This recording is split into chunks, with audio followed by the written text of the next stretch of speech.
interessante pensar esse processo antes do Barbosa também, né? O Barbosa é o primeiro negro a ser titular da seleção numa Copa, era a quarta Copa do Mundo, mas assim, antes já haviam outros goleiros negros, né? O Jaguaré, o próprio Nelson da Conceição, ambos goleiros do Vasco, alguns outros goleiros do Botafogo também, que não chegaram a disputar partidas pela seleção, partidas oficiais e tudo mais. E no próprio o negro no futebol brasileiro, o Mário Filho fala, né, de um jogo antes de 50, um jogo em 1948, que o Barbosa entra, o Barbosa tem duas falhas no jogo, no São Paulo, e aí ele começa a ser vaiado e o próprio Mário Filho relata, né? Há quem diga que a posição de goleiro não era a posição para negros, e aí é substituído pelo Berdan Catani, ex-goleiro do Palmeiras, branco, descendente de italianos e tudo nesse conceito.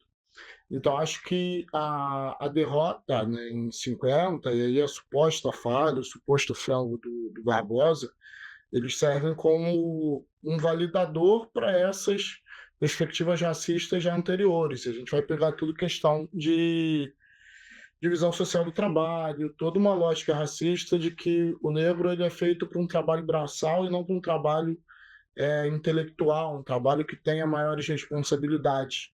E a gente pode chegar dentro do futebol no aspecto das posições, né? Todo aquele ditado, né? Todo bom time começa com um bom goleiro, o goleiro é essa última linha de segurança e tudo mais. Então você tem que ter esse goleiro centrado e tudo mais. E você traz para o futebol, para esses aspectos, a figura racial. Você tem que colocar o negro para ser o cara que vai jogar sem responsabilidade. O negro vai ser aquele camisa 10, camisa 7, que vai jogar para frente sem responsabilidade. E o Mário Filho fala muito isso, amparado no Gilberto Freire, né? Daquela lógica da democracia racial, da mistura das raças que formam o Brasil, e aí esse jeito moleque do negro, despretensioso, que vai ser aquele jeito que vai colocar o futebol brasileiro na ginga, mas não vai servir para ser um goleiro centrado e tudo mais. E aí o Manga, ele era, no período para 66, o Manga ele era o principal goleiro do Brasil. O Manga ele tem uma trajetória de pelo menos ali 62 até 76 já mais experiente, de ser um dos grandes goleiros do futebol brasileiro. E o Manga faz só uma partida pela seleção em Copas. Ele é goleiro da seleção em toda a preparação para 66, mas na Copa vai ser convocado o Gilmar, que é um goleiro branco, já experiente, que já não estava jogando na seleção já há algum tempo.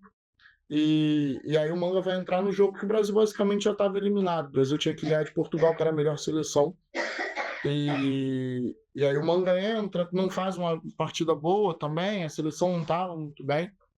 Eu acho que essa ideia de servir como um selo, né? De que realmente o goleiro negro não presta, então a partir disso você tem que colocar goleiros brancos. E isso vai girar 40 anos depois, né? Até entre Manga e Dida são 40 anos. E o Dida vai ser titular numa Copa só depois, só na terceira Copa que ele disputa. Ele vai em 98, em 2002 ele já estava muito bem, ele é convocado como segundo goleiro. E em 2006, quando ele é realmente titular, ele não tem essa titularidade tão garantida, né? E aí no artigo eu até relato isso do Chico Anísio dizer que não tem tanta segurança em goleiros negros. Goleiros negros, as memórias com goleiros negros, elas são marcantes, né? Mas há quem diga que o Barbosa não falhou, e eu sou partidário disso. Você tem toda uma lógica dentro daquela equipe que a derrota, que o gol sofrido pelo Barbosa é o menos pior.